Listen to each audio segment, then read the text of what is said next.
Alright everyone, welcome back to the Reloading Closet. Today we'll be going through sizing.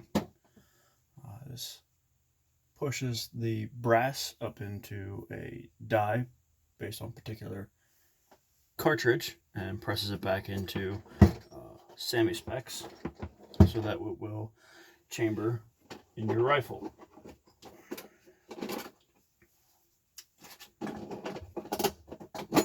Because obviously as you shoot ammo, brass expands and fills up the chamber, and then it kind of springs back a little bit, but not much. You use a die and it kind of presses it all back together. And there's different kinds of sizing dies. I'm not going to go into too much detail, more focused on the process itself. I am using RCBS 223/556 Remington small body taper crimp die. There's different kinds of crimps. You have a roll crimp or a taper crimp. Taper crimp is a little bit more forgiving if you have casings that are at different lengths.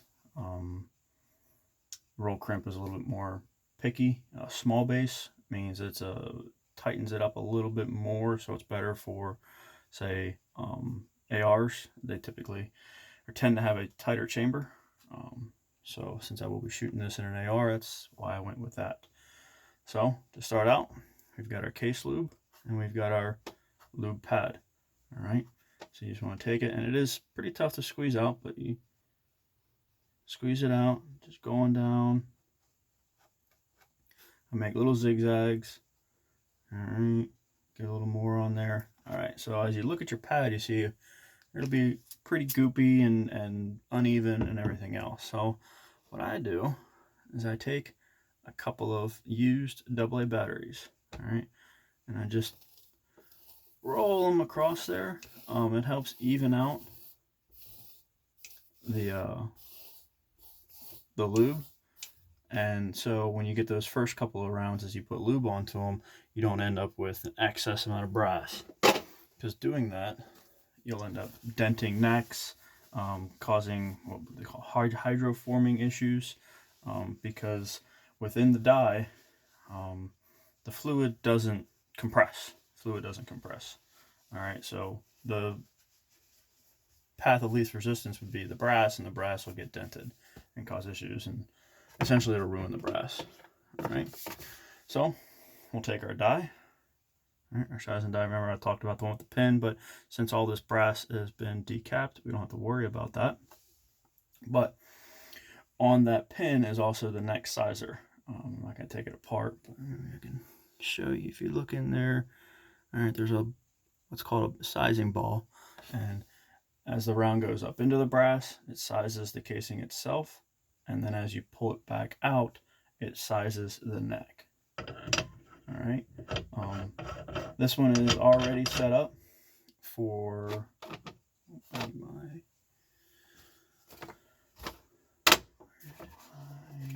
shell holder go. There it is. Okay, this one's already set up for mine. Different companies, different manufacturers of dies usually have a different setup. All right, so I'll just get mine tightened in there. I've already got it locked down. And you'll see, just like that. Actually, probably not down enough. Oh, that's right. This one has a crimp. Okay. No.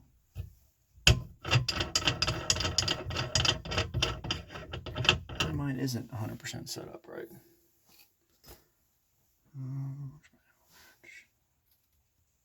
Okay, so I got the die set up. Like I said, I'm not going to really go through setting up the die because you really want to follow your manufacturer's instructions, and different dies typically set up in different ways.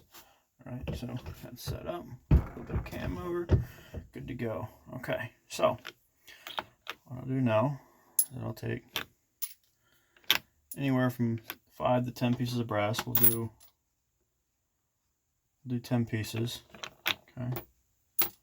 Get them lined up here on the lube pad.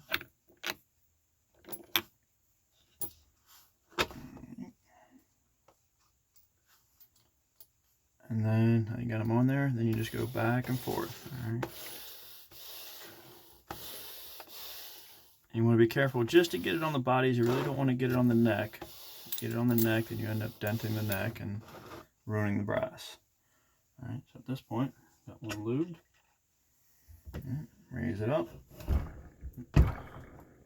Nice and smooth. Come out, and if you got a little bit of resistance on the way out, that's that neck sizing. All right, and one thing, you really can't see it.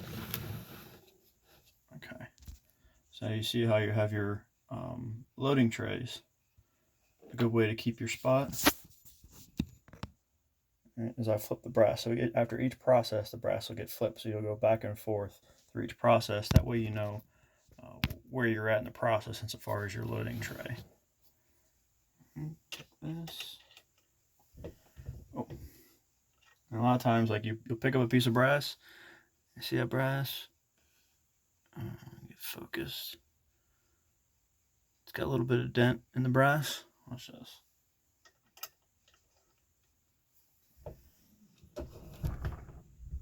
Up, back through,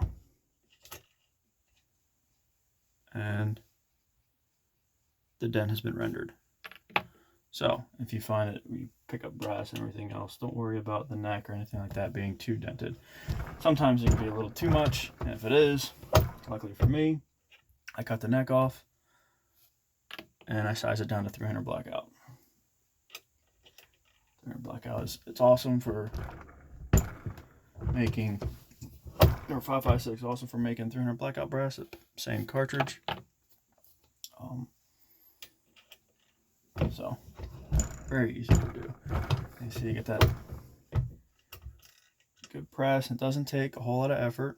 All right, and then you can check your casings, make sure everything looks good. All right, there's also another good opportunity just to go through and check the brass, make sure you're not seeing any kind of cracks or anything like that. Because if you're going to see them right now, would be a good time to see them. See that right there. Little dent in the neck. Might have gotten a little too much lube on there. You can kind of see them. It's not exactly the best focus.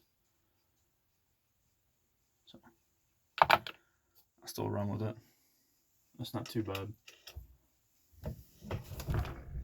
We'll see if they continue to do that. Yeah.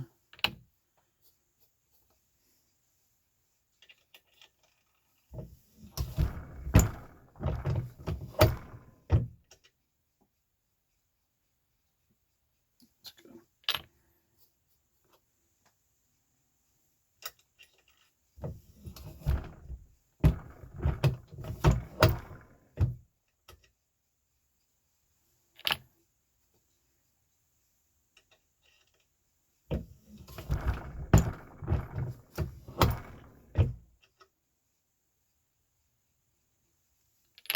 Good so far. Now it almost looks like it's effortlessly going up in there, but this is a piece of brass with no lube.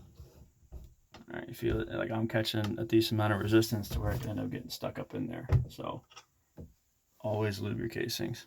Now if you end up getting some carbide dies, usually most pistol sizing dies are carbide, you don't have to use lube. So it makes things a little bit easier, but when loading bottleneck cartridges, you're definitely going to want to lube up your casings. And there's different kinds of lube, spray on lube, everything else. This kind of lube is a little thicker, kind of harder to get off, but I don't have to worry about it contaminating the inside of the cartridge. There's one very popular kind of lube is a spray on, and a lot of people, they say it's not supposed to affect it, but I've seen people have some issues with it. And then as well as, if anybody has posted pictures of a stuck case, it's usually that kind of lube. Very rarely do you see this kind of setup having issues with stuck cases.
Alright, so we're down to our last 10 rounds. Get lube on them and just keep going.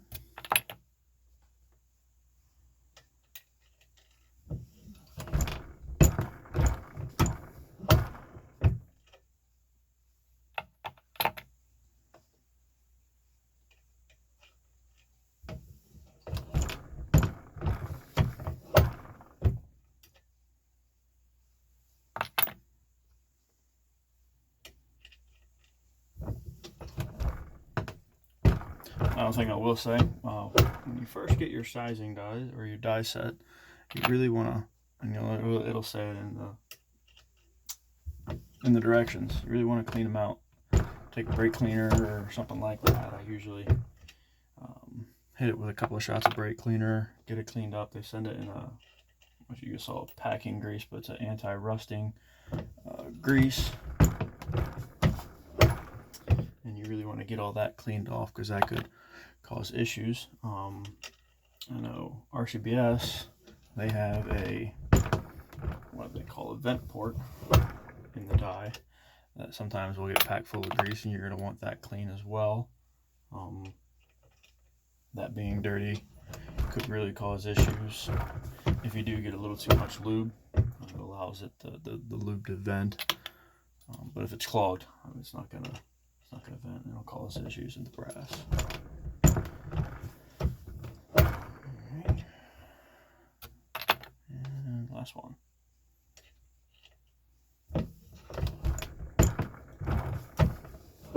Okay. So, take our lube pad, cover it up, set that to the side. Now, next after sizing, it says you do have all that lube on there, and if you use the RCBS lube and the lube pad, you'll definitely feel it. It's quite a thick consistency. But we'll just take I use the shop towels, paper towels. They work best. And you just give it a little wipe down. Stand it up. Next one. It is a little bit of a process, wiping the lube off. Some people, what they'll do is that they'll dry tumble right off the bat, get it nice and clean to go into the die, because you don't want dirt and grime and everything going into the die. Size it, and then in that process of sizing, they'll be depriming, and then they'll tumble it again. So and tumbling it again gets rid of all the case lube that's on it. Now, that's dry tumbling. The issues with that is you're going to wear the media out. The media can get full of case lube, and you only get so much out of it. That's why I like doing it this way. Stainless steel media never goes bad. The only thing that might go wrong is that you lose too much of it, and it loses its effectiveness, and you just got to buy more and add to it. So while this does add an extra step, it's just an easier step to add. I guess it just changes them around.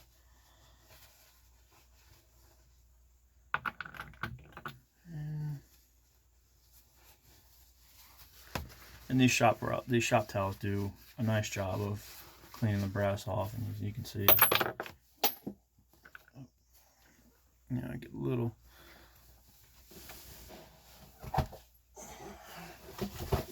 bit of lube on there. Kind of kicking myself for only tumbling this brass for an hour. Obviously, in the last video you saw it. It came out. The outsides come out real nice and shiny, but primer pockets are still a little dirty than what I'm used to getting. So, note to self, we'll probably just go 2 hours. And I'm not in a hard press for time when it comes to doing this kind of stuff. It's whenever I find time. The most time-consuming part about tumbling really is the cleanup. It's a pain, but it's worth it in the long run. Figure out what works, and like using the bathtub. That's probably the one thing that makes it really easy and keeps you from making a huge mess.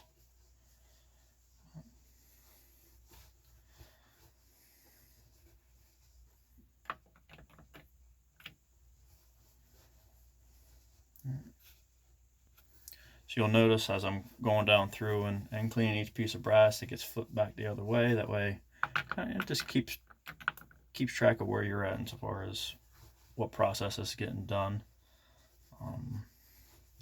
And then that process continues as I go into trimming, chamfering, deburring. Really shouldn't have to trim too much on this stuff. I've already processed it, so it's already cut down to my length. I might have to trim maybe 1/1000th or 2 off of each one, but we'll check them after I get done taking all the lube off. All right, so got it all wiped down, sized, cleaned up, and ready for trimming. Now, what we'll do is that since all my information's on my phone and you're on my phone, pull up my NASA book and we're gonna look up 223. Alright, I see there's multiple loadings for 223. I'm just giving you a broad view.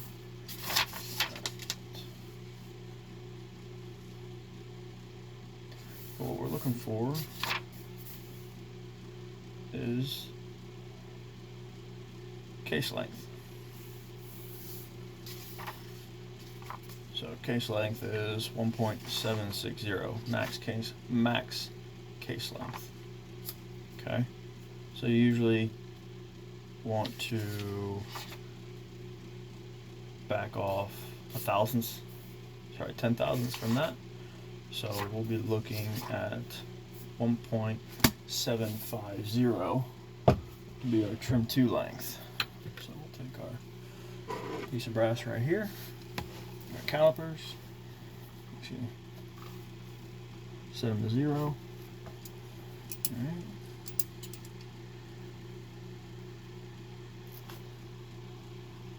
(1.748.5).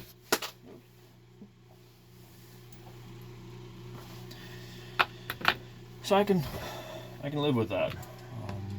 You just go down through and spot check them. 1.766, so that won't have to get trimmed.